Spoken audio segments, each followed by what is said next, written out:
अस्सलामुअलैकुम of camera stories के एक न्यू एपिसोड के साथ मैं हूं Mazhar Malik. Thank you so much and love you so much आप सबके प्यार भरे फीडबैक का। बहुत ही प्यारा दोस्त, बहुत ही नेक इंसान खालिक भाई जो इस वक्त अमेरिका में हैं, मैंने लाइव आपका पहले भी शुक्रिया अदा किया था। मेरा सेल फ़ोन ख़राब हो गया था और मैं अमेरिका में था, मुझे कुछ समझ नहीं आ रही थी। खालिक भाई ने मुझे ये सेट गिफ्ट किया था। Thank you so much. उस वक्त भी कहा था, आज फिर कहता हूँ खालिक भाई, बैड न्यूज़ ये है, ये गिरा है और ये आपकी मोहब्बत अब मुझसे जुदा होने लगी है, ख़राब हो गया हुआ है गिरने की वजह से। अब मैं इसको चेंज करने का सोच रहा हूँ, क्योंकि आपको पता है मेरा सारा काम जो है वो मोबाइल फ़ोन पे ही होता है। लेकिन इससे भी बड़ा काम जिसमें मैं अपने वक्फ़ कर रहा हूँ, टाइम ज़्यादा दे रहा हूँ, वो है सैलाब ज़दगान के लिए, जहाँ हर जगह पे मैं कह भी रहा हूँ। मेरी पूरी टीम पीछे जो है, मुजाहिद भाई, ज़ीशान भाई, अरसलान, अब्दुल मनान, बाकी तमाम लोग, मुजम्मिल, बढ़ चढ़ के उसमें हिस्सा ले रहे हैं। मेरे पीछे भी वो लोग रज़ायाँ तैयार करवा करवा के बेच रहे हैं। मेरी ये चीज़ें जो हैं, ये मोबाइल फ़ोन ये लेना ऐसा नहीं है कि मैं नहीं ले सकता था। पहले भी आप लोग सोच रहे होंगे जी गिफ्ट लिया, ख़ुद क्यों नहीं लिया।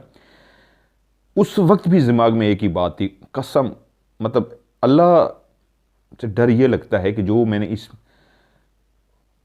इसमें जो मैंने पैसे लगा दिए वो मैंने किसी की मदद क्यों नहीं की। अपनी मैंने अयाशी को देखा, सामान्य तायुश को देखा कि ये महंगी चीज़ ले ली, अगर यही पैसे मैं किसी गरीब के हवाले कर देता तो वो अल्लाह के यहाँ ज़्यादा पसंदीदा अमल ना होता। इस वजह से मैं अपना भी नहीं ख़रीद सका, और वो जो मैंने अपना ख़रीदना था वो बाकी मैंने किसी अल्लाह के मखलूक के हवाले कर दिया। अभी भी मैं लेने ही लगा था कुछ दिन पहले, लेकिन फिर मैंने कहा नहीं, ये सैलाब ज़दगान मेरे मोबाइल से ज़्यादा अल्लाह फिर कहीं से दे देगा। ऐसा नहीं है कि अल्लाह ताला, ये मैं इसलिए नहीं बता रहा मोबाइल के, यकीन मानिए मेरे हर बात में एक एक सबक होता है सीखने वालों के लिए।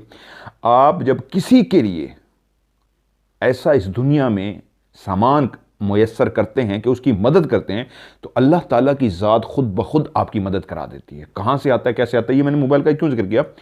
ये मैंने मेरा ऐसा लेने का नियत थी, फिर मैंने कहा नहीं, ये पैसों से ज़्यादा इंसानों की मदद करना मेरे लिए ज़्यादा ज़रूरी है। मैंने मदद कर दी, अल्लाह ने वसीला बना दिया। अब लेने का सोचा तो फिर अल्लाह ताला ने कहा नहीं, सैलाब वालों के लिए ज़्यादा ज़रूरी है, ये इस वक्त ज़रूरी नहीं है, गुजारा करो। तो मुझे यकीन कामिल है अल्लाह ताला फिर मेरा वसीला बना देंगे, कहीं से कहीं ना कोई ना मुझे भेज देंगे। इस नीयत को अपनाएं, मैं आपको हल्फन कह रहा हूं, इस नीयत को अपनाएं कि मेरे लिए इतना अहम नहीं है, दूसरों के लिए अहम है। अपनी चीज़ उठा के उनको दे दें, आपके पास चीज़ आ जाएगी। कहाँ से आएगी, कैसे आएगी, आपको नहीं पता, वो ज़ात जो ऊपर है वो आपको अता कर देगी। बहुत सारे लोग सैलाब वालों के लिए कर रहे हैं मदद, अल्लाह उनको और दे। इस दुनिया और आखिरत में अजर का वादा किया है रब कायनात ने, वो उनको मिलेगा। तो मेरे से जितना हो रहा है मैं कोशिश कर रहा हूँ, पूरी टीम जो है, मुजाहिद भाई, ज़ीशान भाई, अब्दुल मनान, अरसलान, वो सारे मिलके, अब मुजम्मिल बहुत ज़्यादा काम करें, अल्लाह ताला उनको भी अजर देगा, नेक काम है। और जो लोग भेज रहे हैं, दुनिया और आखिरत में जन्नत कमा रहे हैं अपनी, तो अल्लाह ताला इसको कबूल फरमाए। अपने लिए तो सब जीते हैं, असल जीना दूसरों के लिए जीना है। तो दूसरों के लिए खुशियाँ मुहैया कीजिए, दूसरों के लिए ऐसा सामान मुहैया कीजिए जो उनके लिए खुशी का बायस बने। अल्लाह ताला आपके लिए कहीं ना कहीं से वसीला बना के, यकीन कामिल है मेरा, भेज देंगे। फ़न करने वाला बंदा हूँ, शरारतें भी करता हूँ। खुशियाँ ढूंढने से नहीं मिलती, ज़बरदस्ती हंसें, मुस्कुराएं, शरारतें करें, लेकिन ऐसी शरारत नहीं किसी से उस शरारत से किसी की दिल आज़ारी हो। ऐसी शरारत करें जिससे आप भी मुस्कुरा दें, दूसरे भी मुस्कुराएं, खुश हों, दिल आज़ारी ना हो। बाकी इर्द गिर्द आप अपने लिए सोचने की बजाय दूसरे के लिए सोचें, आप चीज़ें आपके पास खुद ब खुद आ जाती हैं। आज मैंने सोचा भी नहीं है, यकीन मानिए, मैंने कहा यार टूट गया, कोई बात नहीं, अल्लाह ताला और दे देगा, और मेरा यकीन कामिल मिल जाएगा। आप भी ऐसे करें, अल्लाह ताला आपको देगा, लोगों की मदद करें। आज की कहानी की तरफ बढ़ते हैं। ये कहानी मुझे भेजी है जी सिंध से, उनका नाम है बख्तावर, कराची से इनका ताल्लुक़ है। इस वक्त कराची में शिफ्ट हो चुके हैं। पहले वो कहती हैं जो मेरी फैमिली थी वो एक छोटे से गांव में रहती थी। आज उनकी जो दादी अम्मा है, उनकी उम्र माशाल्लाह 90 साल से ऊपर है। अल्लाह उनको और लंबी उम्र दे, खुशियाँ दे। और जो उनके वालिद साहब हैं वो भी आज भी उनको, बख्तावर को, कहानियाँ सुनाते हैं, दादी और उनके वालिद साहब। बहुत सारी कहानियाँ जो उन्होंने सुन रखी हैं, मेरे साथ शेयर की। इनकी कहानी सुनते हुए मैं खुद एक दफ़ा खो गया उस बचपन के माहौल में जब हम भी कहानियाँ सुनते थे। सुनने को तो एक स्टोरी है जो आप सुनने जा रहे हैं, लेकिन असल में ये वो चंद लम्हात हैं जिसमें आप इस अंदाज में चले जाएंगे कि आप याद करेंगे कि ये घंटा आधा घंटा हमारा इस अंदाज में गुजरा है कि इस दुनिया से नाता तोड़ के हम एक पिछली दुनिया में, एक ऐसे माहौल में चले गए थे जहां पे सब कुछ हमारी आंखों के सामने हो रहा था। जवान अभी उनकी दादी, जिनकी उम्र माशाल्लाह 90 साल से ऊपर है, तो तकरीबन 16-17 साल जब उनकी उम्र थी, तो आज से तकरीबन कोई 70-80 साल कह लीजिए पहले की, 70-75 साल पहले की ये कहानी है। एक छोटे से देहात में रहते थे जहां पे उनका घर था। उस दौर में वॉशरूम वाला सिस्टम नहीं था। इंडिया के देहातों में तो अब भी शायद ऐसा है, लेकिन पाकिस्तान में बहुत कम ऐसे देहात रह गए हैं अभी भी सही, जहां पे लोग अपने घरों के अंदर बाथरूम नहीं बनाते। मर्द जो होते हैं वो तो किसी टाइम ऐसी जो ज़मीनें, खेत, खलियान होते हैं वहां पे चले जाते हैं अपनी हाजत पूरी करने के लिए। ख़वातीन जो होती थीं वो रात के टाइम इकट्ठी होती थीं, 4-5 घराने या जो होते थे एक दूसरे को कहती थी, एक टाइम फिक्स था, वो एक दूसरे का इंतज़ार करती थी, और ये लोग इकट्ठे होके ज़मीनों के अंदर जाते थे, खेतों में छुप के अपनी हाजत पूरी करते और वापस आ जाती थी। कितना मुश्किल दौर था। इंसान अपनी हाजत के लिए रात का इंतज़ार करता था। मैं तो सोच के भी डर जाता हूँ। ऐसा ही हुआ कि इनकी दादी मां बनने वाली थी, पेट में बच्चा था, और तकरीबन दिन ऐसे हो चुके थे कि जल्द ही वो इस बच्चा दुनिया में आने वाला था। उस दौर में सिस्टम यही होता था, डॉक्टरों के पास तो नहीं होते थे, दाइयाँ होती थी, दाइयाँ आके मुसलसल हर महीने में 2-3 दफ़ा या जब जब बुलाया जाता था वो आ जाती थी, वो चेक करके बताती रहती थी, और वो पहले ही बता देती थी कि इतने दिनों के बाद, इतने महीने के बाद ये सिलसिला होगा कि ये बच्चा दुनिया में आ जाएगा। एक रात ऐसा हुआ, बाकी ख़वातीन तो हाजत के लिए खेतों की तरफ रवाना हो गई। दादी ने कहा मैं अभी नहीं जा रही। ख़वातीन रात के अंधेरे में लालटेन हाथ में पकड़े, लालटेन से रास्ता देखती हुई, खामोशी के साथ चलती हुई फसलों के अंदर दाखिल हुई,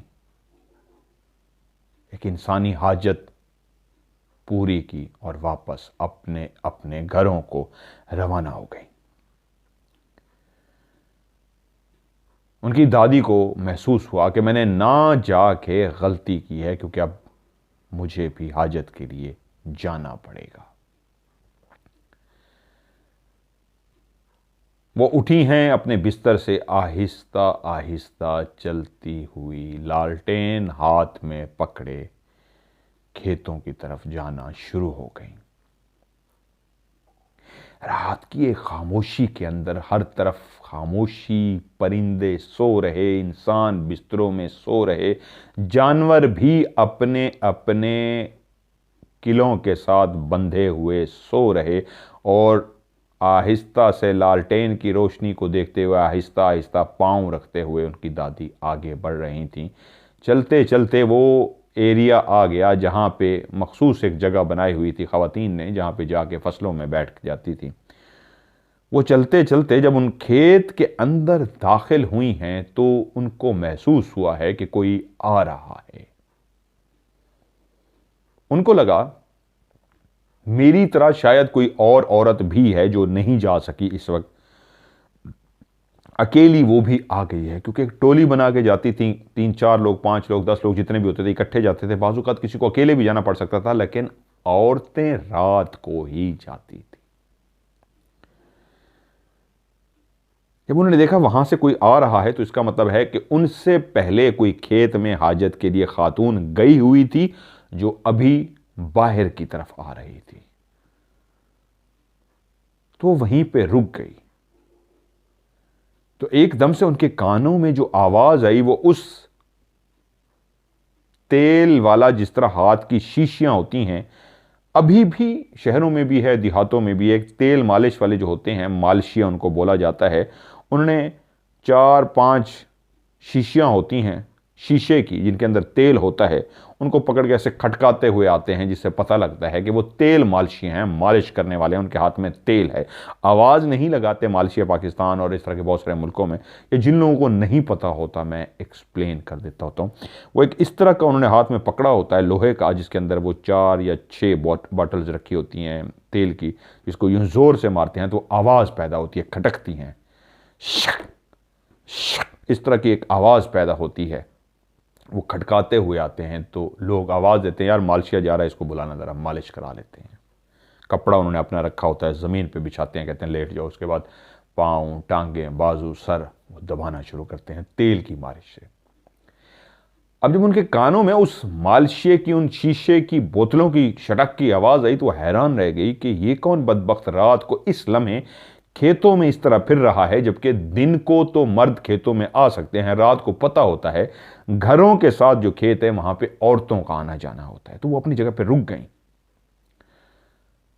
वो जो भी था अंधेरे में अभी तो नजर नहीं आ रहा था, लेकिन करीब आता जा रहा था बोतलों को खटकाते हुए। और खटकाते वो बिल्कुल जब सामने आ गया तो दादी ने देखा कि वो जो शख्स है बिल्कुल गांव का एक मालिशिया ही लग रहा है, जो गांव में मालिश करने वाले शख्स होते हैं। लेकिन वो इस तरह चलता हुआ आ रहा था कि उसके रास्ते में सामने एक औरत खड़ी है, पेट से है, हाथ में लालटेन है, वो उसको देख भी नहीं रहा, चौंक भी नहीं रहा, और अपनी मस्ती में चलता हुआ आ रहा है, अपनी बोतलों को खटकाता हुआ आ रहा है। और जैसे ही वो दादी के करीब पहुंचा तो दादी के पांव पे पांव रखा और उसी तरह चलता हुआ आगे बढ़ा। एकदम से दादी को गुस्सा आया कि कैसा बदतमीज इंसान है, लिहाज ही नहीं किया कि रात का टाइम है, कोई औरत इधर खड़ी है, देखना तक गवारा नहीं किया, ऊपर से मेरे पांव पे पांव रख दिया, अंधा हो गया है। इस अंधे को नजर भी नहीं आया कि वो खड़ी है, मैं जरा साइड से होकर गुजर जाऊं, करीब से होकर गुजरा और पांव पे भी पांव रख के गया है, और उसके बाद माजरत तक नहीं की और आगे बढ़ गया। तो दादी ने गुस्से में कहा, अंधा हो गया है क्या? वो जो 2-3 कदम आगे जा चुका था इस लफ्ज से रुक सा गया। और दादी ने कहा, तुझे शर्म नहीं आती कि तूने मेरे पांव पे पांव रख दिया है और तुझे नजर भी नहीं आया, तू देख नहीं रहा? औरत रास्ते में खड़ी है, साइड से होके गुजर जा, तूने भी इसी रास्ते से ही गुजरना था। और तुझे नहीं पता रात को यहां पे नहीं आते? लगता तो शक्ल सूरत से इसी गांव वाले का है, इसी गांव का कोई मर्द है कि यहां खवातीन आती होती हैं। और कैसे बेगैरत इंसान है तू, धड़ल्ले से जा रहा है, शर्म हया ही नहीं है तेरे अंदर। तो उसी लम्हे वो शख्स मुड़ा और दादी को टिकटिकी बांधे देखता रहा, जिससे दादी की जिसमें एक झुरझुरी सी आ गई कि ये कौन बंदा है जो बजाय शर्मिंदा होने के उल्टा मुझे टिकटिकी बांधे गुस्से में देख रहा है, आंखें लाल हो रही हैं। और उसने दादी को कहा, तूने मुझे ये कहा है, तुझे मुझे बुरा भला कहे ना, तू देख तेरे साथ होता क्या है, ये उसने कहा है। उसकी आंखें बहुत लाल थी, शक्ल सूरत से एक सांवला सा इंसान था, कपड़े बिल्कुल गांव के मर्दों की तरह के पहन रखे थे, और शक्ल से जिस तरह मालशिया नजर आते हैं वैसा मालशिया ही था, लेकिन आंखें उसकी लाल हो रही थी। और जिस अंदाज में वो देख रहा था और जैसे मुड़ा, उस वक्त मजीद दादी की जिसने एक झुरझुरी सी ली कि ये क्या है, मुझे कुछ अजीब सा लग रहा है। और वो कुछ ही दूर गया और उसके बाद आंखों से ओझल हो गया, यानी नजरों से दूर हो गया। वह हाजत से फारिग होकर अपने घर तो पहुंच गई, लेकिन अगले ही दिन उनका जो बच्चा था वो ज़ाय हो गया। कुछ भी ऐसा नहीं था, बिल्कुल नॉर्मल थी। और दाई ने भी बताया था कि आपका बिल्कुल बच्चा सेहतमंद है, आप सेहतमंद है, कोई इस तरह की बात नहीं होती, ये एहतियात करें। और दादी वो तमाम एहतियात कर रही थी, लेकिन पता नहीं क्या हुआ कि वो बच्चा ज़ाय हो गया। सब इस बात पे हैरान थे। दाई को बुलाया गया और वो भी हैरान रह गई कि मुझे अभी भी समझ नहीं आ रही हुआ क्या है, बच्चे को इस तरह ज़ाय नहीं होना चाहिए था, कोई आसार ही नहीं थे। खैर, सब इसको रब की करनी कि रब का हुक्म कौन टाल सकता है, सब रब पे, रजा पे राजी हो गए। वक्त गुजरा, तकरीबन 1-1.5 साल के बाद फिर से वो मां बनने वाली हो गई। और उसी तरह एहतियात उनकी जारी और सारी थी कि फिर से कोई इस तरह का मसला ना हो कि बच्चे को कुछ। वो बात तो भूल ही चुकी थी, एक वाकया था छोटा सा, इसको किसी ने सीरियस भी नहीं लिया था। लेकिन उनके दिमाग में ये कभी ज़रूर आता था, वो मालशिया कभी नज़र आ जाए तो मैं उसके दिन के टाइम में उसकी तबीयत साफ़ करूं कि वो कौन था बदतमीज़, लेकिन कभी आमना सामना ही ना हुआ। दादी के यहाँ बच्चा हो गया, बच्चे की विलादत हुई, इस दुनिया में नया बच्चा आ गया। तो एक तकरीबन रात हो ही चुकी थी, 7 साढ़े 7 बजे का टाइम था। वो अपने कमरे में थी, सर्दियों की रात थी। वो अपने बच्चे को, उसी बच्चे को जो इस दुनिया में आ चुका था, दूध पिला रही थी। क्योंकि आज जब वो सुबह उठी थी तो उन्होंने एक मन्नत मानी थी कि मैं फलां दरबार पे जाके ये चादर चढ़ा के आऊंगी। तो आज सुबह ही वो अपने बच्चे को लेके उसी दरबार पे पहुंची थी। वहां पे चादर चढ़ाई, जहां पे धमाल पड़ रहा था। उस दरबार पे धमाल, जहां पे ढोल बजाया जाता है और मलंग जो होते हैं बाल खोल के वो एक मस्ताना अंदाज में धमाल डालते हैं। अब तो वक्त के साथ धमाल चेंज हो चुकी है। पहले जो एक धमाल होती थी वो उस अंदाज में डाली जाती थी कि धमाल डालने वाला अपने आप में नहीं होता था, उस पर एक सख्ता तारी हो जाता था, उस पर एक वजद तारी हो जाता था, उस पर एक कैफियत तारी हो जाती थी कि मतलब वो कैफियत में अल्लाह के लिए ही, कि अल्लाह की मोहब्बत में, इश्क में वो एक मजनून सा बन के एक कैफियत तारी हो जाती थी और वो धमाल डालता था। उसको खुद नहीं होश होता था वो क्या कर रहा है, क्या झूम रहा है, कैसे थरक रहा है, कैसे पांव जमीन पे मार रहा है, हाथ कहाँ हैं, कैसे लहरा रहे हैं, बाल जुल्फें किस तरह फजा में घुमा रहा है, सर कैसे हिला रहा है। वो थरक रहा होता था, वो कैफियत में होता था। और दादी भी उस कैफियत में रही और खुदा का शुक्र अदा करती रही। मन्नत पूरी हुई, घर आ गई। 7:30 बजे वो बच्चे को दूध पिला रही थी। वहीं पे खिड़की पे उन्होंने देखा रात को कोई 2 चिड़िया की उनको आवाज सुनाई दी। तो एकदम से चींकी, चौंक गई कि रात के इस पे हम चिड़िया कहां से आई। तो सामने निगाह पड़ी, जो सामने खिड़की थी दरवाजे के साथ ही, उस खिड़की में 2 चिड़िया आके बैठ गई थी। पहले एक चिड़िया की आवाज आ रही थी, वो अभी चूं चूं करती आके बैठी थी। उसी वक्त दादी ने देखा एक और चिड़िया भी उड़ती हुई आई और उसके साथ आके बैठ गई। दादी थोड़ी देर, बच्चा दूध पी रहा था, दादी चौंक गई, रात को चिड़िया इस टाइम, इस कमरे में तो चिड़िया नहीं रहती, और अगर रहती होगी तो वो शाम तक चिड़िया सो जाती है, 7:30 बजे चिड़िया नहीं आती। दरवाजा बंद था, सर्दियों की रात थी, लेकिन अंदर रोशनी थी, हल्की रोशनी, मध्यम रोशनी, तेज रोशनी नहीं थी, क्योंकि लालटेन जलाते थे, दिए जलाते थे, बिजली तो अभी नहीं थी। तो उन्होंने देखा कि वो जो 2 चिड़ियां थी चूं चूं करती रात के इस पहर बैठी थी, जिसपे वो चौंक रही थी, वो दोनों उड़ती हुई आगे की तरफ आई हैं और हवा के अंदर ही इस अंदाज में कि वो दोनों जो चिड़ियां थी इंसानों की शक्ल इख्तियार कर गई हैं। 2 खूबरू नौजवान वहीं पे खड़े हैं, लेकिन इस अंदाज में वो खड़े हैं कि एक दूसरे की तरफ उनका मुंह है। दादी उनको साइड से देख पा रही है, सामने से नहीं, लेकिन जैसे ही उन्होंने टर्न लिया दादी की तरफ, तब दादी ने देखा कि वो जो इनको खूबरू समझ रही थी वो बहुत ही खौफनाक हैं।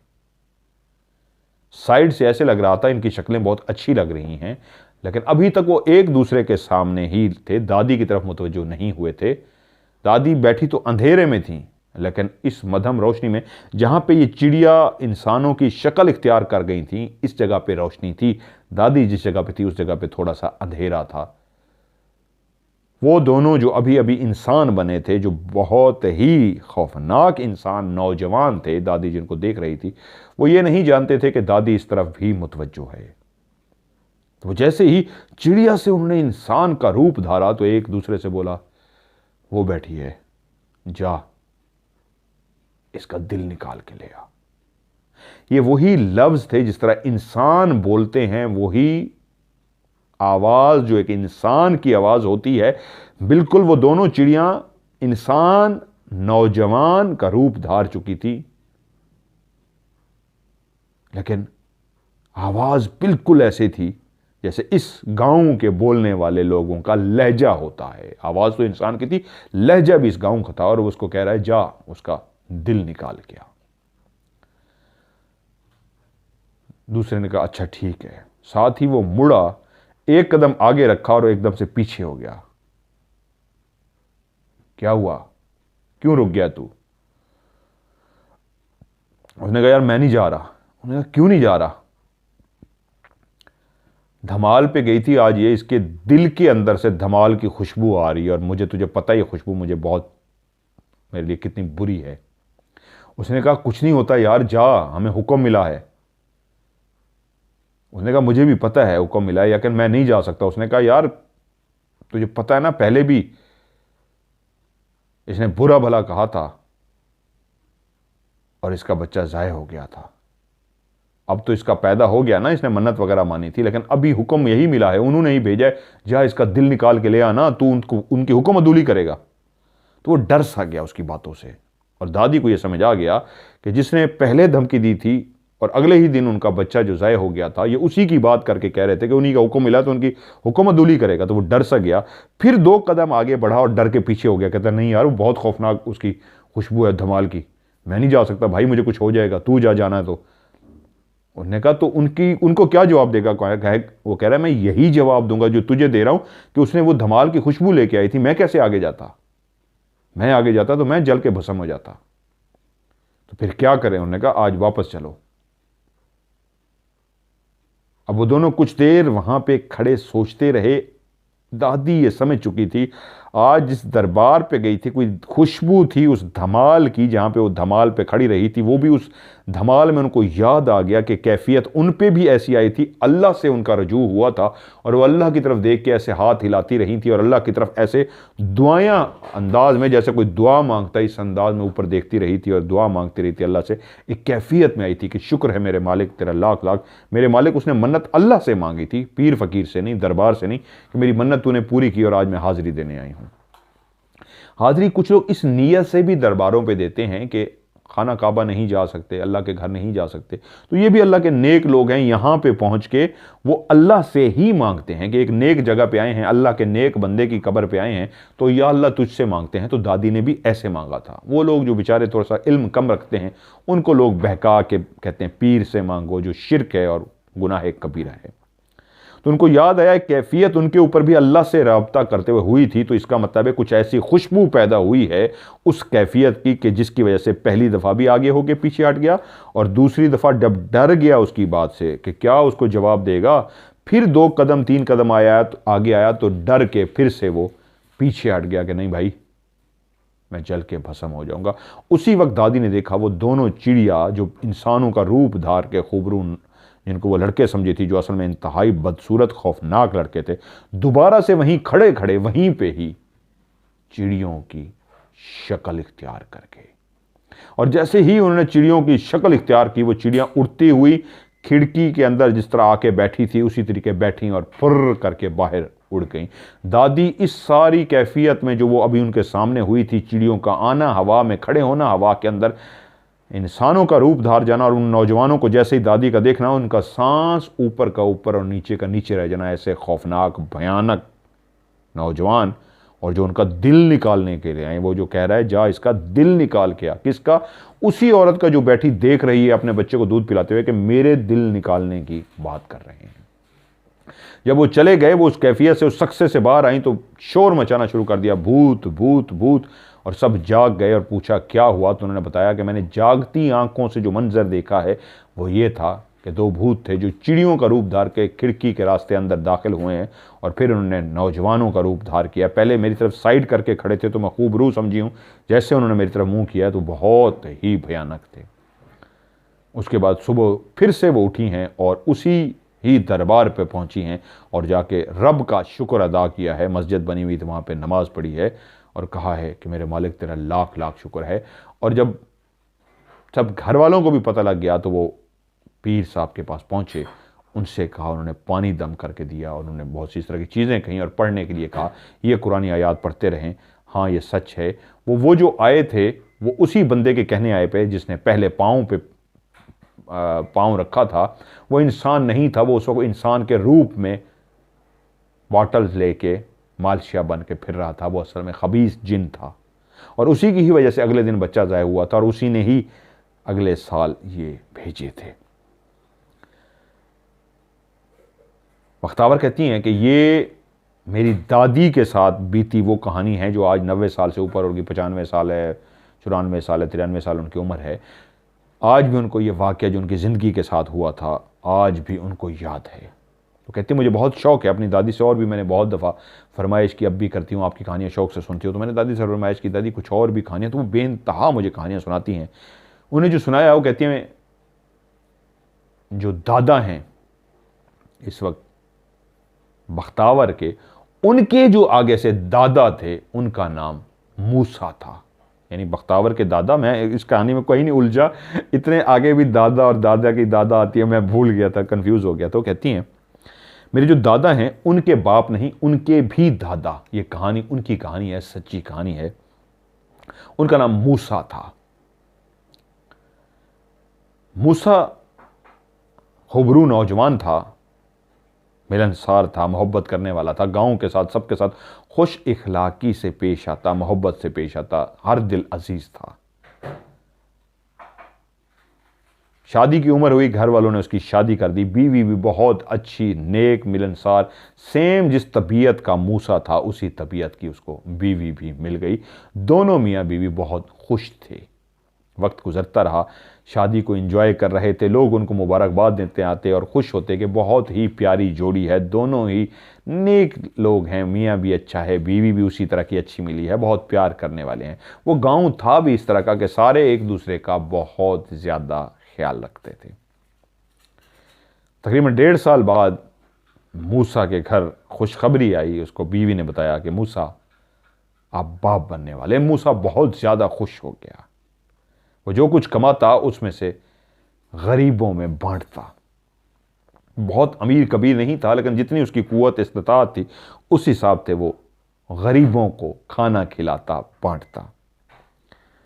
दादी घर में बैठी थी। अब तकरीबन उनके पेट में जो बच्चा था उसको 6-7 महीने हो चुके थे। अब उसके दिन करीब आ गए थे कि अब वो बच्चा इस दुनिया में आंख खोलने वाला था। घर के दरवाजे पे दस्तक हुई और अंदर जो दाखिल हुई, दरवाजे खुले ही होते थे उन दिनों में, ऐसे नहीं होता कि दरवाज़ा बंद है जाके कोई खोलता है। कोई दाखिल होता था तो दरवाजे पे ऐसे हाथ मार के आता था, औरत हो या मर्द, ताकि घर के जो मकीन हो उनको पता लग जाए। खामोशी से आने का मतलब ये होता था कि भाई तुमने दरवाज़ा क्यों नहीं खटखटाया। ये एक रीत परीत थी। एक बूढ़ी सी औरत अंदर दाखिल हुई, आके दादी को देखा और कहा, दादी का नाम भी था मूसा, उनका एक बलोच का नाम है जो उन्होंने मुझे लिखा, उनका नाम था मुअल्लमा। नहीं, सॉरी, ये इनका नाम नहीं था मुअल्लमा, ये अगली स्टोरी में है जो अभी सुनाऊंगा। दादी से उस बूढ़ी औरत ने कहा, बहुत ही अजीब सी झुर्रियां थी उसके चेहरे पे, काफ़ी बूढ़ी थी, काला स्याह उसका रंग था। उसने कहा, तू माँ बनने वाली है? तो दादी ने कहा, हाँ मैं माँ बनने वाली हूँ। वो दादी को कुछ देर देखती रही और उसके बाद कही, चल ठीक है, फिर मुझे खाना खिला। दादी ने उसको खाना दिया, उसने बैठ के खाना किया। फिर से वो दादी को गौर से ऐसे घूरने वाले अंदाज में देखती रही और उसके बाद दादी को वो घूरती रही, देखती रही और उसके बाद वहां से चली गई।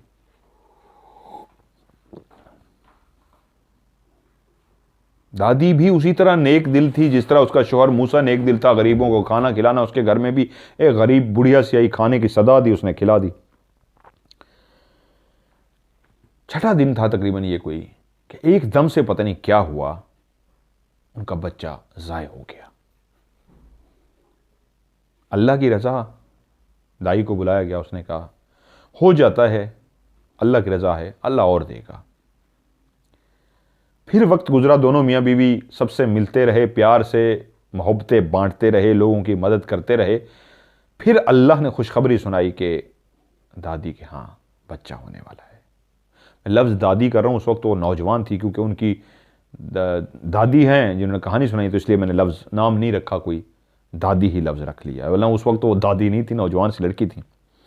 खैर, उस नौजवान सी लड़की जो जिनका नाम मैंने दादी रख दिया है, नाम दादी रख दिया है, फिर से माँ बनने वाली हुई। तो फिर से उनके घर में वही बुढ़िया जो पहले आई थी दोबारा दाखिल हुई और आके कहा, अल्लाह खुशखबरी देने वाला है, माँ बनने वाली हो ना? हाँ माँ बनने वाली हूँ। चल फिर खाना खिलाओ, इसी खुशी में खाना खिला। दादी ने उसकी आओ भगत की खाना खिलाया, उस औरत ने खाना खाया और चली गई। लेकिन फिर कुछ दिनों के बाद फिर से बच्चा ज़ाय हो गया। दूसरा बच्चा भी ज़ाय हुआ, तीसरा बच्चा भी ज़ाय हुआ, चौथा बच्चा भी ज़ाय हुआ। जब पांचवां बच्चा हुआ तो वो परेशान थे, 4 बच्चे ज़ाय हो चुके थे दोनों के। मियां बीवी परेशान थे, क्या है, कोई इम्तिहान है, अल्लाह की नाराजगी है, हमने तो कभी किसी का दिल नहीं दिखाया, कभी किसी के साथ बुरा नहीं किया, तो हमारे साथ ऐसा क्यों हो रहा है। शशोपंज में थे, बहुत कोशिशें की, उसके बावजूद भी पांचवां बच्चा बच नहीं सका। लेकिन एक चीज लगातार हो रही थी, वो ये था कि वो बुढ़िया हर साल आती, उससे आगे पीछे नहीं आती थी, आती उस वक्त थी। इस दफा भी ऐसा हुआ जब पांचवां बच्चा होने वाला था, वो बुढ़िया आई और आती पहला जुमला उसने वही कहा जो हमेशा कहती थी, मां बनने वाली हो ना। तो दादी को अजीब सा खटका सा हुआ। उन्होंने कहा हाँ। उन्होंने कहा फिर मुझे खाना खिलाओ, अल्लाह खुशखबरी देने वाला। उन्होंने उस तरह का खाना खिलाया, लेकिन वो औरत जैसे ही गई उसके अगले दिन ही बच्चा ज़ाय हो गया। दादी बहुत दुखी थी, पांचवी दफा ऐसा हो रहा था, उनका बच्चा ज़ाय हो गया था। लेकिन दुखी के साथ साथ उनका शक बढ़ गया था। वो खुद सोचने में मजबूर हो गई थी, ऐसा हो नहीं सकता कि हर दफा ऐसा हो रहा है और मुझे समझ नहीं आ रही कि क्या हो रहा है। सिर्फ साल में एक दफा वो औरत मेरे पास आती है और मुझसे पूछती है बच्चा होने वाला है। मैंने उसको कभी गौर से क्यों नहीं देखा। जब वो इस तरह की बातें शुरू हुई तो शौहर जब पास आया, वो भी दुखी सा था। आज पांचवां बच्चा भी ज़ाय हो गया था, कोई बच्चा नहीं इस दुनिया में आ पा रहा था। उसने अपने शौहर से जिक्र किया कि एक औरत आती है हर साल, अजीब सी एक बुढ़िया है, आगे पीछे नहीं आती, जब भी मेरा बच्चा होने वाला होता है उस वक्त ही वो आती है और पहला सवाल यही करती है कि मां बनने वाली हो। मैं कहती हूं हाँ। तो कहती है फिर खाना खिला। मैं खाना खिलाती हूं, उसके बाद चली जाती है, मुझे घूरती रहती है। शौहर के दिल में भी आ गया कि शक पड़ गया, हमें इस पर ध्यान देना होगा। वक्त गुजरा, छठी दफा फिर से वो मां बनने वाली और वही टाइम पीरियड हो गया कि अब 1-1.5 महीना ही रह गया था कि बच्चे की विलादत होने वाली थी, बच्चा पैदा होने वाला था।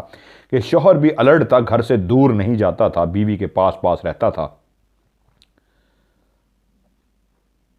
उसको भी उस बुढ़िया का इंतजार था। वो शौहर काम से बाहर निकला, पीछे वो बुढ़िया आ गई। आज वो अलर्ट बैठी हुई थी। बुढ़िया जैसी ही जिस तरह घूरती हुई आई तो आज उस दादी ने गौर किया कि बुढ़िया की आंखों में एक अजीब सी वहशत सी है।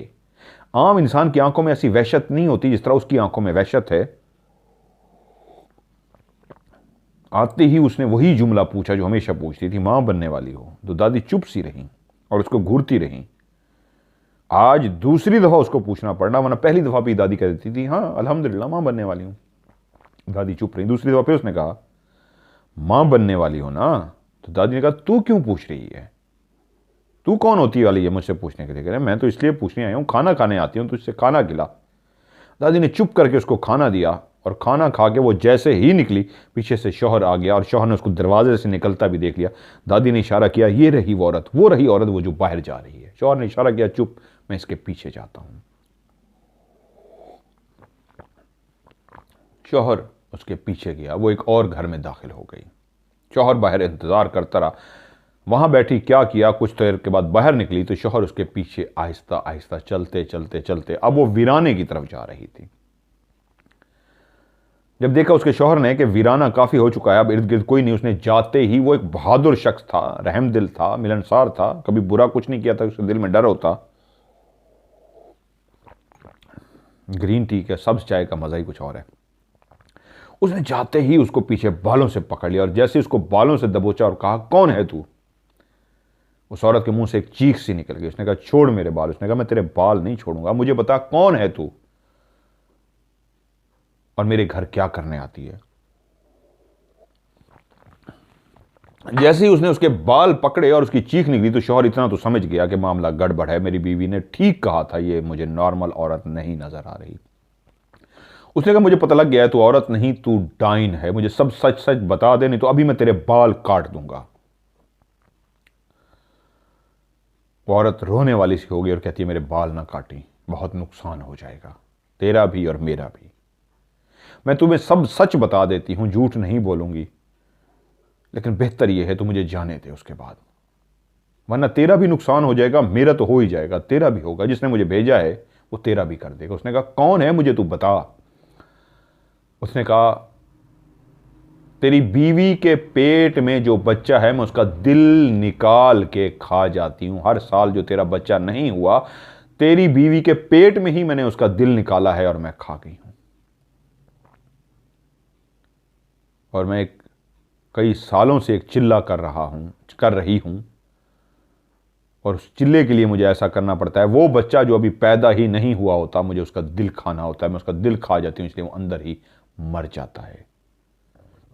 अगर तू मुझे आज छोड़ दे तो मैं तुझसे वादा करती हूं, मैं दोबारा कभी भी ना यहां आऊंगी, इस अमल को भी रोक दूंगी।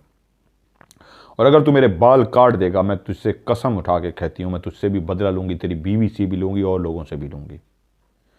मैं इसको छोड़ने को तैयार हूं, मैं पकड़ी गई हूं, मैं अहद करती हूं, मुझे माफ कर दे, मैं वापस नहीं आऊंगी और इस काम को नहीं करूंगी। तू जो कसम देना चाहता है, मुझे पता है तू एक नेक शख्स है, तू अल्लाह वाला है, मुझे तेरा डर था और मुझे पहले से पता था मैं तेरे हाथों पकड़ी जा सकती हूं। और तब से मैंने अहद किया था, ये आखिरी दफ़ा था जो मैं आई थी, कि अगर पकड़ी गई तो मैं माफ़ी मांग के छोड़ दूंगी और मैं तुझे हर किस्म का कसम देने को तैयार हूँ। वहीं पर उस शख्स ने उससे इस तरह का दावा और इस तरह की कसम और इस तरह के वादे लिए कि तू इसको छोड़ देगी, ये दोबारा नहीं आएगी। वो जान गया था कि इसको मारना, इसके बाल काटना नुकसान है, और अगर ये छोड़ दे ये अमल, ये चिल्ला, ये 2 नंबरी, ये डाइन वाला काम, तो वो ज़्यादा बेहतर। उसने कहा जा, मैंने अल्लाह की रज़ा के लिए तुझे माफ़ किया, लेकिन तू अपने वादे को निभाई। वो औरत वहाँ से चली गई और उसके बाद दोबारा कभी नहीं आई। अगले साल उनके यहाँ एक औलाद हुई जिसका नाम उन्होंने ईसा रखा था। बाप का नाम मूसा था, बेटे का नाम उन्होंने ईसा रखा। और वो कहते हैं वही ईसा था जो 5 बच्चे पहले फौत हो गए थे। ईसा से ही हमारी नस्ल चली और चलते हुए हमारी दादी तक आई। दादी सब कहती हैं अब मैं भी उसी नस्ल में से हूं जिसका नाम बख्तावर है। उसके बाद वो औरत नहीं आई, लेकिन वहीं उसी ही गांव में, नाम बलोची नाम है जो मैंने लिखे हुए हैं, मुझे याद नहीं है। एक का नाम था मुअल्लमा, बीवी का नाम था, और शौहर का नाम था निजरनिक। ये कह रहे हमारा बलोची नाम होता है नजरनिक और मुअल्लमा, ये बलोची नाम है हमारे। उस गांव के नजरनिक और मुअल्लमा के यहां भी औलाद हुई। उनके यहां भी सेम इसी तरह का रात का वाकया है। शौहर किसी काम से बाहर गया था, दरवाजा खुला हुआ था, तकरीबन शाम का टाइम था, अभी रात नहीं हुई थी, अंधेरा फैल रहा था कि एक औरत अंदर दाखिल हुई और अंदर दाखिल होते ही सीधा उस कमरे की तरफ गई जिस कमरे में मुअल्लमा अपने बच्चे को बैठी दूध पिला रही थी। यह बच्चा उसका पहला बच्चा था। मुअल्लमा इस अंदाज में बैठी थी कि उसने अपना घूंघट ऊपर किया हुआ था और वो बच्चे की तरफ मुतवज्जो थी, ऊपर की तरफ नहीं देख रही थी। वो औरत चलती हुई उस खिड़की के पास गई, उसने देखा सामने मुअल्लमा बच्चे को बैठी दूध पिला रही है। पूरे घर के अंदर खामोशी है। 2 बंदे इस घर में रहते हैं, मुअल्लमा, उसका शौहर, तीसरा उनका वो बच्चा है जो इस दुनिया में आ चुका है, जिसको आए हुए अभी 5-6 दिन हुए हैं। वो मासूम मां की गोद में लेटा दूध पी रहा है और मां अपने बेटे को देखी जा रही है और घूंघट सी किए दूध पिला रही है। शौहर अमूमन इस वक्त घर पे ही होता है, आज किसी काम से वो बाहर निकला और पीछे एक डाइन दाखिल हो गई। और डाइन ने जब ये मंजर देखा तो वहीं खिड़की के बाहर से खड़े होकर अपने उसने हाथ ऐसे यूं किया तो उसका हाथ लंबा होता होता होता दूध पिलाती मां जो मुअल्लमा थी उसके दिल पे जाके टच हो गया। और ऐसे टच हुआ कि मुअल्लमा को जैसे ही वो हाथ टच हुआ वो बुत सी बन गई, उसका होशो हवास खत्म हो गया। उसको ये तक याद नहीं रहा वो कौन है और बैठी क्या कर रही है।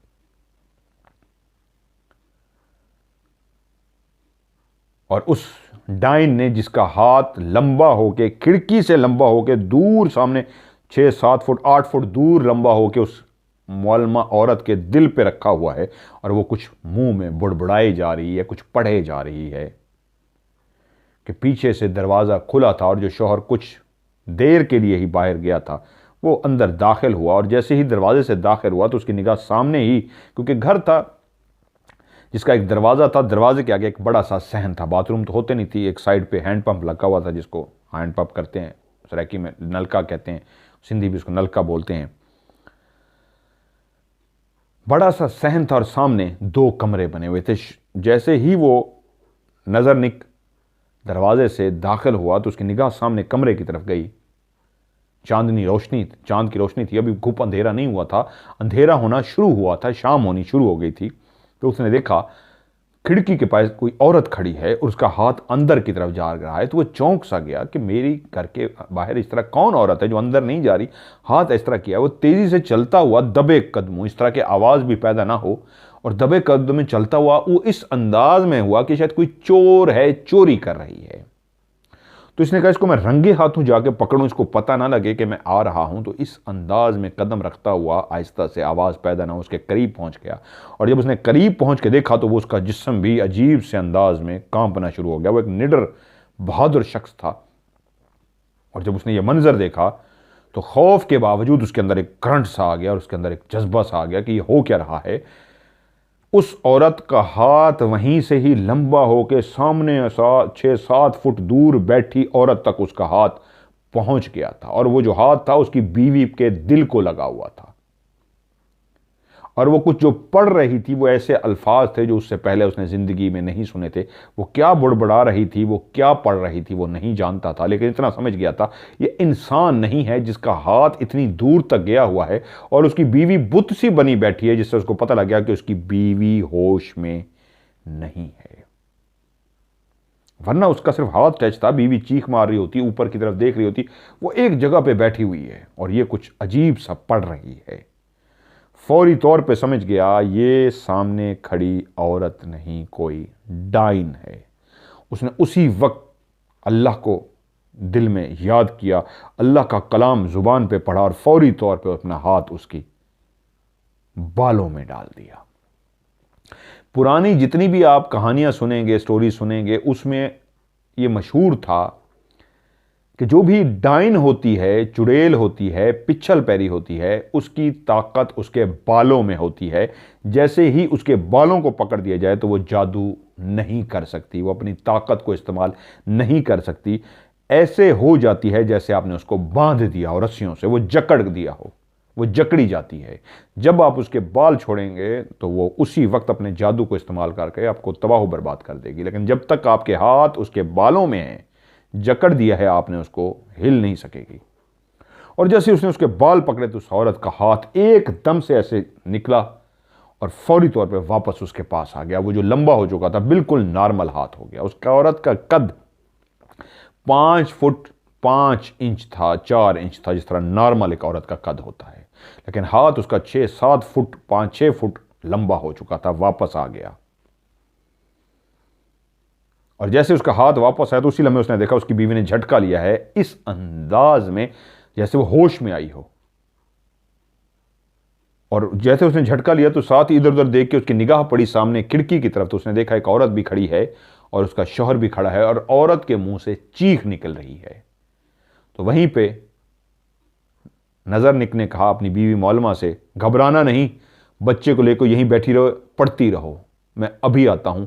ये औरत नहीं, ये डाइन है, तुमने बताना नहीं, डरना नहीं, रुको, कहीं नहीं जाना, हिलना मत, यहीं पे बैठी रहना, मैं इसका कोई बंदोबस्त करके आता हूं। उसने उस डाइन को पकड़ा और घसीटता हुआ घर से बाहर ले गया। घर के बाहर एक छोटा सा स्कूल बना हुआ था, उस स्कूल की बिल्डिंग के साथ होता होता होता उसको बिल्कुल ऐसी जगह पे ले गया जहां पे वीराना सा था, वहां पे कोई आता जाता नहीं था। वो नहीं चाहता था लोगों के सामने इसको लेके आए। वो पहले उसे पूछगछ करना चाहता था कि लोग डर ना जाएं, ये डाइन है, किसी को नुकसान ना पहुंचा दे। वो चाहता था मेरे हाथ से अगर छूट भी गई तो मुझे नुकसान पहुंचाए, किसी और को नुकसान ना पहुंचा दे। लोग जब देखते हैं आपने एक औरत के बालों को पकड़ा हुआ है तो लोग सवाल करते हैं क्या है, क्यों है। वो इन सवालों से भी बचना चाह रहा था, इसलिए साइड पे गया और उसने कहा कौन है तू, मैं इतना तो पहचान गया हूं, तू इंसान नहीं है, कोई डाइन है, मुझे बता ये क्या कर रही थी। उसने कहा मुझे छोड़ दे तो सच बोल दूंगी, अगर तू मुझे छोड़ दे। उसने कहा पहले तू मुझे बता, फिर मैं देखूंगा तुझे छोड़ना है कि नहीं, सच बता।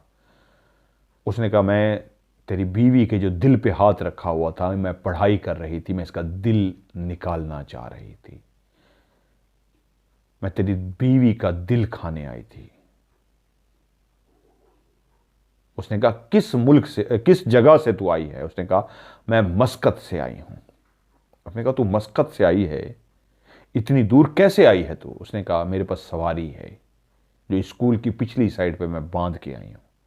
किस चीज पे आई है तू? उन्होंने कहा वहां चल के खुद देख लो। वो उसको उसी तरह बालों से पकड़ के घसीटता हुआ लेके उसी जगह पे गया जहां पे उस औरत ने कहा था। तो वहां पे शुतुरमुर्ग, जो एक परिंदा होता है जो उड़ नहीं सकता, उसके बड़े बड़े पर होते हैं, भागता है, उसका अंडा तकरीबन 2 किलो का होता है, बहुत बड़ा उसका अंडा होता है, शुतुरमुर्ग उसको कहते हैं। वो शुतुरमुर्ग बंधा हुआ था। उसने कहा ये मेरी सवारी है, इससे मैं मस्कत से आई हूं। उन्होंने कहा क्या तुम मेरी बीवी का ही दिल खाने आई थी? उसने कहा नहीं, मेरे उस्ताद जिसने मुझे भेजा है उसने मुझे और भी घर बताए हैं कि यहां पे 6-7 घर हैं। मेरा जो अमल है, मैंने आहिस्ता आहिस्ता आज तेरी बीवी का, कल किसी और का, अगले दिन किसी और का, इस तरीके दिल खाने थे। तो उसने पूछा तुम दिल खाती कैसे हो? क्या तुम दिल मेरी बीवी का निकाल लेती? उसने कहा नहीं, मैं उसके दिल पे हाथ रख के पढ़ती रहती यहां तक कि उसका दिल सुकड़ सा जाता, खत्म हो जाता, काम करना बंद कर देता और उसका दिल मैं खा जाती। और जब मैं उसको लेती तो तुम्हें ऐसे लगता उसका दिल उसके सीने में मौजूद है, लेकिन असल में मैं खा चुकी होती, उसको निकाल चुकी होती, उसको सुकड़ चुका होता और मैं उसको खा जाती। उसने कहा क्या तुम हर उस औरत का दिल खाती हो जिसका तुम्हें उस्ताद कहता है? उसने कहा नहीं, उस्ताद मुझे बताता है वो औरत जो अभी नई नई मां बनी हो उसका दिल खाना है। और ये इस तरह मैं उसके सीने पे हाथ रख के इस तरह उसका दिल पे पढ़ के इस तरह दिल खाती। कुछ इस तरह हम दिल खाते हैं और कुछ दिल इस तरह होते हैं कि जो दूर दराज कहीं हो, जहां पे इंसान ना हो, वहां पे फिर हम बकायदा निकालते हैं, हाथ में पकड़ते हैं और हम खाते हैं। उसने कहा मैं तुझे नहीं जाने दूंगा, तू कितनों का दिल खा चुकी है और कितनों का तूने अभी दिल खाना है। उसने कहा बात सुन, जिसने मुझे इतनी दूर मस्कत से भेजा है और वो जानता है कहां कहां पे घर हैं, जहां पे ऐसी औरतें हैं जिनके बच्चे हुए अभी कुछ दिन ही हुए हैं, और उसने मुझे भेजा है और मैं आई हूं दिन खा लें, क्या वो ये नहीं जानेगा कि उसकी भेजी हुई बंदी के तूने बाल काट दिए हैं, उसका जादू खत्म कर दिया, तुझे वो छोड़ेगा? तो उसने कहा फिर तू क्या चाहती है? उसने कहा मैं वापस जाना चाहती हूं। उसने कहा तुझे अगर मैं वापस जाने देता हूं तो फिर आ जाएगी,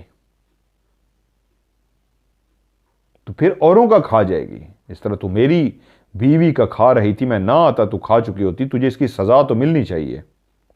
उसने कहा वो बहुत ताकतवर है जो मेरा उस्ताद है, वो बहुत बड़ा जादूगर है, वो मस्कत में है, तेरे लिए बेहतर यही है मुझे जाने दे, बाकी तुझे मैं कसम और वादा हल्फ दे के जाती हूं, इस गांव में नहीं आऊंगी, तुम लोगों के पास नहीं आऊंगी, बाकी मारना है तो तू मार दे, मैं तेरे सामने खड़ी हूं, मुझे कोई डर नहीं है, मार दे।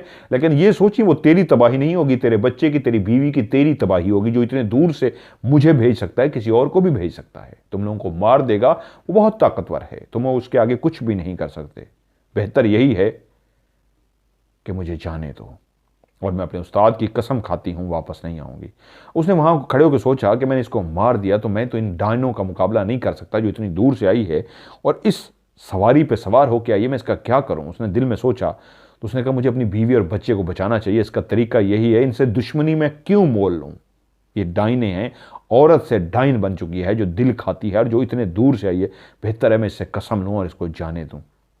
वो कहते हैं उसने उससे कस्में ली और उससे बहुत ज़्यादा इकरार करवाया कि वापस कभी भी यहाँ लौट के नहीं आएगी। उसने कहा मैं हल्फ दे के जा रही हूँ, मैं नहीं आऊँगी। उसने उसको छोड़ते हुए डर रहा था कि अगर मैंने इसके बाल छोड़े तो ये मुझे कहीं पड़ ना जाए। तो जब उसको छोड़ने लगा तो फिर उसने उसको पकड़ लिया। तो उस औरत ने कहा मुझे पता है तू डर रहा है कि अगर मैंने इसके बाल छोड़े तो ये मुझ पर हमला ना कर दे। हम जब कसम दे देते हैं अपने जादूगर उस्ताद की, फिर हम लोग नहीं करते होते।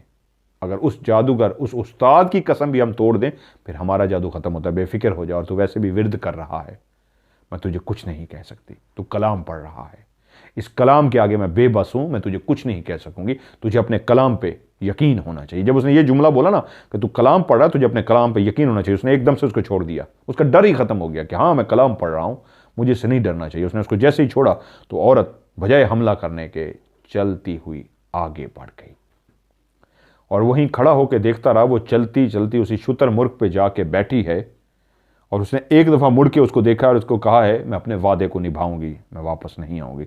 उसके बाद उसी शुतुरमुर्ग ने ऐसे पर मारे हैं और उड़ता हुआ उसकी आंखों के सामने आसमान की तरफ जाता जाता जाता आसमान में गायब हो गया है। वापस पहुंचा है तो उसकी बीवी शदीद खौफजदा थी। उसने अपनी बीवी को संभाला और उसने कहा अगर मैं ना आता तो आज वो डाइन तुम्हारा दिल निकाल के खा जाती। उसने कहा मुझे कुछ भी नहीं पता, मुझे इतना याद है कि मेरी यहाँ पे कोई चीज़ टच हुई है, मैं देख भी नहीं सकी क्या टच हुई है, यहाँ टच हुआ है कुछ, और उसके बाद मुझे कुछ भी याद नहीं। ये मुझे उस वक्त होश आया जब किसी ने चीख मारी, एक औरत की चीख थी, जैसे ही चीख सुनाई थी तो मैं चौंकी हूँ, मैंने देखा तो सामने आप खड़े थे और साथ एक औरत खड़ी थी, आपने उसके बाल पकड़े हुए थे। आखिरी मंजर मैंने ये देखा है। तब उसको शौहर ने कहा अब हमें ज़्यादा एहतियात की ज़रूरत है, इसके बावजूद कि वो कसम दे के गई है वो डाइन, वो चुड़ैल वापस नहीं आएगी, फिर भी हमें एहतियात करनी चाहिए। उन दोनों मियाँ बीवी ने बेइंतहा एहतियात करनी शुरू कर दी, लेकिन कहते हैं फिर उस गाँव में वो औरत नहीं आई। वहीं पर ही एक और जो कहानी हुई, ये उन दिनों की जिस इलाके की ये मैं कहानी सुना रहा हूँ, छोटे छोटे गाँव, वहाँ पे जादू टोना और ये चीज़ें बहुत ज़्यादा थीं। इनकी ही फैमिली का, उसका भी मैं नाम हिडन रख देता हूँ, इनके एक फैमिली के ही वो जो दादा मूसा, और उस दौर की कहानी है पुरानी कि वो दो सगे भाई, उनमें से एक भाई जो बड़ा था उसको यही जादू सीखने का शौक था। उस तक भी ये बातें पहुंच रही थी कि कोई डाइन मर्द भी और औरत भी अगर कुछ ऐसा करना चाहे कि जादू सीखना जाए कि उसके बाद शक्ति ताकत आ जाए और उस अपनी ताकत को इस्तेमाल करते हुए बहुत कुछ कर सकता है, तो उसने कहा मैं भी ये जादू सीखना चाहता हूं। ढूंढते ढूंढते मामून और हारून नाम रख देते हैं। मामून बड़ा था, हारून छोटा था। मामून ढूंढते ढूंढते एक उस्ताद के पास पहुंच ही गया। वो इस तरह के काम करता भी था और उसने उसको अपनी शागिर्दी में कबूल भी कर दिया। उससे पहले कुछ ऐसे सख्त काम करवाए, कब्रिस्तानों में भेज के, जंगलों में भेज के, इधर उधर भेज के कि ये डरता या नहीं डरता। वो करके मामून ले आया। उस्ताद ने कहा तू बहुत बहादुर है, मैं तुझे सिखा सकता हूँ। जब उस्ताद ने उसके सब इम्तिहान ले लिया और वो इम्तिहानों में पास हो गया तो उसने कह दिया हर इम्तिहान में कर गुजरूंगा। तो उसने कहा ठीक है। उस्ताद ने उसको सिखाना शुरू कर दिया और उसको सिखाता रहा सिखाता रहा सिखाता रहा। जब बहुत सारी चीज़ें वो सीख गया, एक ही अमल था जो वो सीखने जा रहा था, और उस अमल के शुरू में ही उस्ताद ने उसको कह दिया था इस अमल के लिए सबसे अहम चीज़ जो है वो है किसी इंसान का दिल निकालना और उस दिल को निकाल के खा जाना। कर लोगे? जितना वो जुनूनी था और जितना वो सीखना चाहता था, वो फैसला कर चुका था मैं खा जाऊंगा। उस्ताद ने उसको सब सिखा दिया और जब वो सब सीख गया तो आखिर वो दिन आ पहुंचा जब उस्ताद ने कहा कि अब मैं तुझे इजाज़त देता हूं कि तू ये अमल शुरू करे, लेकिन उससे पहले एक आखिरी इम्तिहान, अगर तूने आखिरी इम्तिहान भी पास कर लिया तो उसके बाद तू फिर बैठ के कर सकता है, फिर तुझे कोई दुनिया की ताकत नहीं रोक सकती। अभी तेरा दिल 95% रेडी है, 5% सिर्फ रह गया है। आखिरी ये 5% इम्तिहान दे और उसके बाद जो तू सीख चुका है मैं तुझे इसकी इजाज़त भी दूंगा और तू जब करेगा मैं तेरे पीछे बैठ के तुझे कंट्रोल करूंगा, ताकि कोई नुकसान होता, कोई मसला होता तो मैं संभाल लूं। उसने कहा उस्ताद जी मैं तैयार हूं, बताएं मुझे क्या करना होगा। तो उस्ताद ने कहा कुछ भी नहीं करना, एक छोटा सा काम करना है। मुझे पता है तो दुनिया में सबसे ज़्यादा प्यार किससे करता है, नाम ले उसका। उसने कहा आपको पता है उस्ताद जी, मैं बता चुका हूं, मैं दुनिया में सबसे ज़्यादा प्यार अपने छोटे भाई हारून से करता हूं। माँ बाप के गुजर जाने के बाद मेरा सब कुछ मेरा छोटा भाई हारून ही है। तो उस्ताद ने कहा आखिरी 5% जो है तूने मुझे यकीन दिलाना है कि तू दुनिया का कोई भी काम कर सकता है, तेरे हाथ कांपेगे नहीं, तेरा दिल डगमगाएगा नहीं, तेरा दिमाग उलझेगा नहीं। आखिरी काम यह है आज रात को जा, जब हारून बिस्तर पर सो रहा हो तो जाके उसका दिल निकाल के मेरे पास ले आ। उसके बाद समझ तू हर इम्तिहान से गुजर गया और तू कामयाब हो गया। मैं पहले ही तुझे खुशी सुना रहा हूं, खुशखबरी कि तू कामयाब हो गया। जा, मैं तेरा रात को इंतजार करूंगा। मामून उस्ताद को तो खुदा हाफिज करके आ गया, लेकिन सारा रास्ता सोचता रहा। ये जिसको उस्ताद ने 5% आखिरी अमल कहा है, 95% वो मुकम्मल हो चुका है, लेकिन ये जो 5% था ये तो असल पहाड़ था। सबूत देना था कि वो उस्ताद का फर्माबरदार है, सबूत देना था कि वो हर अमल कर सकता है, अपने मकसद को पाने के लिए कुछ भी कर सकता है। और उसके लिए उसने आज अपने सबसे प्यारे भाई, जो माँ बाप के मर जाने के बाद सबसे जिससे शदीद प्यार था, उसका दिल निकालना था। और जब सोचते सोचते घर दाखिल हुआ तो आज हारून सो रहा था, रात हो चुकी थी और वो अपने बिस्तर पर सो रहा था और मामून ऊपर खड़ा देख रहा था। वो प्यार वाला भाई जिससे शदीद इश्क करता है, जिसके लिए ही उसने अमल सीखना चाहा था कि मैं ताकतवर होकर अपने भाई को खुशियां दूंगा। तो उस्ताद ने इम्तिहान ही ले लिया था, किसी भाई का दिल निकाल के लाओ। तो वो ऊपर खड़ा सोच रहा था, जिसको मैंने खुशियां देनी थी, अगर इसी का दिल निकाल लिया तो फिर मैं ये जादू सीख के किसको खुशियां दूंगा। ये तो मैंने सीखा इससे था क्योंकि मुझे इससे इतनी शदीद मोहब्बत है कि मैं गरीब शख्स हूं, कुछ भी नहीं कर सकता, यही सोच के कि जब मैं जादू सीख लूंगा मेरे पास ताकत आ जाएगी, मैं अपने लिए नहीं अपने इस छोटे भाई के लिए बहुत कुछ करूंगा, इसको दुनिया जहान की हर खुशी दूंगा, जो कुछ इसकी ख्वाहिश है पूरी करूंगा। और अगर मैंने इसी का ही दिल निकाल लिया तो फिर मेरा जादू किस काम का, मैं खुशियां किसको दूंगा। मैं गुनाहों में डूबा हूं, मैंने जो कुछ सीखा है इसी के लिए तो सीखा और इसी का ही दिल निकालना है। कुछ देर सोचता रहा, उसी लम्हे उसने फैसला किया कि इसका मैं दिल कभी नहीं निकाल सकता, इसी के लिए तो मैंने सीखा है। वहीं से उसने घर में छुरी उठाई, छुरी उठा के वो अपने भाई की तरफ आया। एक निगाह अपने भाई को देखी, क्योंकि दिल ही दिल में फैसला कर चुका था, मैं इसका दिल निकालने की बजाय उसी का दिल निकालूंगा जिसने मुझे ये कह के भेजा है कि जा इसका दिल निकाल के आ। वहां से वो छुरी लेके घर से निकला और फैसला कर चुका था कि मैं गांव वालों को बता दूंगा और उनको साथ लेके जाऊंगा, क्योंकि बहुत ताकतवर है। अकेला मैं गया तो अपने जादू के जरिए मुझे मार देगा, कुछ भी कर सकता मेरे साथ। तो उसने सीधा गांव वालों को कहा, गांव वालों, मैं मुजरिम हूं, मैंने सीखा है, अभी तक गुनाह कोई नहीं किया। उसने मुझसे जो काम कराए हैं, जंगल में काम कराया है, कब्रिस्तान में हड्डियां उठवाई हैं मुझसे, कब्र खोद के मैं ये हड्डी निकाल के लाया हूं, लेकिन किसी इंसान को अभी तक मैंने, मुर्दों के अलावा, मुर्दों को कब्र खोद के तकलीफ दी, इंसान को तकलीफ नहीं दी। लेकिन मैं खुशियां देना चाहता था अपने छोटे भाई हारून को, और उसके लिए मैंने ये जादू सीखा। उसने मुझे कहा तुम्हें इंसान का दिल निकाल के लेके आना होगा। मैंने उसकी भी हामी भर ली थी, मैं आप लोगों का मुजरिम हूं, लेकिन मैं अपने गांव में से किसी का दिल ना निकालता, किसी और गांव से जाके दिल निकाल के लाता। लेकिन जब उसने मुझे भाई के पास ही भेज दिया तो उस वक्त अल्लाह ने मेरी आंखें खोल दी, और आज मैं आपको बता रहा हूं, गांव का जो फलां शख्स है वो जादूगर है, वो ये काम करता है। मेरे के अलावा, मुझसे अलावा पता नहीं कितने मर्द और औरतों के साथ उसे ये कर चुका है कि उनके दिल निकाल के खा चुका है। अब गांव में कुछ इस तरह के वाकयात हुए थे, लोग अचानक मरे थे, किसी के दिल भी निकले थे, क्या हुए थे, लोग एकदम से इकट्ठे हो गए, उन्होंने डंडे उठा दिए, जिसके हाथ में जो कुछ भी आया उन सब ने पकड़ लिया, किसने आग पकड़ ली कि आज उसको नहीं छोड़ेंगे, और सब इकट्ठे होकर उसके घर का घेराव किया, अंदर दाखिल हुए। वो जा चुका था। अकेला शायद वो जाता मामून तो वो वाकई उसको मार जाता, लेकिन उसने अक्लमंदी की, गांव वाले से तौबा की, गांव वाले से माफ़ी मांगी, अल्लाह से तौबा की, और उन सबको लेके जब पहुंचा तो उसको पता लग गया था कि अब सब गांव वाले हैं और वो अकेला जादूगर, इसलिए वो वहां से गायब हो गया, दोबारा वहां पे कभी भी नजर नहीं आया।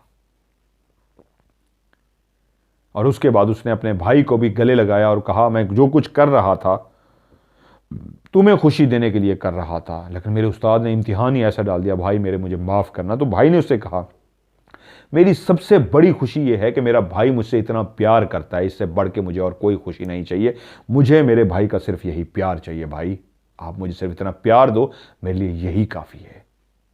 और फिर वो दोनों भाई उसी में ही खुशी खुशी ज़िंदगी बसर करने लगे। ये वो कहानियाँ थी, वो कहते हैं, जो मेरी दादी ने, मेरे बाबा ने मुझे सुनाई हैं, जो उस वक्त की सच्ची कहानियाँ हैं। एक कहानी उन्होंने और भी भेजी हुई है, बड़ी ज़बरदस्त कहानी थी, वो इंशाल्लाह फिर आगे मैं आपको सुनाता हूँ। तो ये बख्तावर की कराची से जो मुझे भेजी गई कहानी थी। और बख्तावर बच्चे, मैं आपको बता दूँ, आपने अपना सवाल भी पूछा है, मुझे आज ही आपका जो है मैंने देखा है, और आपका बता दूँ कि आपके साथ नेगेटिव एनर्जी, उसके बुरे असरात बहुत ज़्यादा अटैच हैं, बहुत शदीद। तो उसके लिए आप सलामुन अला नूहन फिल आलमीन बहुत ज़्यादा आप पढ़ें।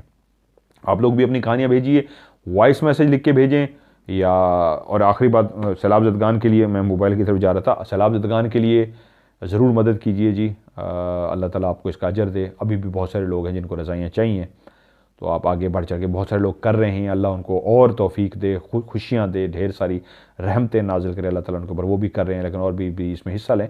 सदका जारिया है, अल्लाह ताला इसका आपको अजर देगा। आप लोग अपनी वॉइस मैसेज में कहानी लिख के भेजें या वॉइस मैसेज रिकॉर्ड करके भेजें, लेकिन आखिरी लफ्ज़ अपने STORY इंग्लिश में या उर्दू में स्टोरी लाजमी लिख के भेजना है, ताकि मुझे पता लग जाएगा कि ये कहानी है, मैं उसको नंबर दे के सेव कर लूँगा। और मेरा व्हाट्सअप का नंबर है +92 313655500। आज की ऑफ कैमरा स्टोरी से मज़र मलिक को दीजिए इजाज़त। अपना ढेर सारा ख्याल रखिएगा।